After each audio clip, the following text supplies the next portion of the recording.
Hello நண்பர்களே, அனைவருக்கும் அழகான வணக்கம். நம்ம நடந்துக்கிறத பொறுத்து தான் நம்மளோட மரியாதை நிர்ணயிக்கப்படுது. நம்ம ஒரு ஒரு தெளிவான ஒரு சிந்தனையோட மற்றவங்களுக்கு மரியாதை கொடுத்து மதிப்பு கொடுத்து நம்ம நடந்துக்கிட்டோம் அப்படின்னா நம்ம நிறைய இடங்கள்ல மதிக்கப்படுவோம். அதே நேரத்தில் நம்ம நமக்கு நியாயம் தரக்கூடிய விஷயத்த மட்டும் பேசிக்கிட்டு மற்றவங்களை அதை பாதிக்கா இல்லையா அப்படின்ற எண்ணமே இல்லாமல் வாய்க்கு வந்ததெல்லாம் பேசணும்னு வச்சுக்கோங்களேன். வாட்டர்மெலன் ஸ்டார் மாதிரி நமக்கு ஒரு மரியாதையுமே வாழ்க்கையில கிடைக்காது. 4 பேர் நம்மளை பத்தி பேசுவாங்க, ஆனா அது நல்ல விதமா இருக்குமானா கண்டிப்பா இருக்காது. கசங்கி இருந்ததுன்னு வச்சுக்கோங்களேன், அதை குப்பையா நினைச்சு குப்பை தொட்டியில தாங்க போடுவாங்க. அது அழகா நீட்டா இருக்கப்பதான் அதை பணமா மரியாதையா நம்ம கொடுக்கும்.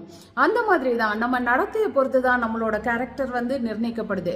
ஸோ எப்பொழுதும் நல்ல எண்ணத்தோட மற்றவங்க கிட்ட ஒரு மரியாதையான வார்த்தையோட பேசி பழகி பாருங்க. வாழ்க்கையில உங்களுக்கு தரக்கூடிய மரியாதையும் உங்களுக்கு கிடைக்கக்கூடிய இடமும் இல்லை, வேற யாருக்கும் கொடுக்கப்படாது. ஸோ நீங்க எப்போதும் தெளிவானவங்களாகவும் நம்பிக்கைக்கு உரியவங்களாகவும் இருக்கணும்னா மரியாதை கொடுத்து பேசுங்க, மரியாதையோட நடந்துக்கோங்க.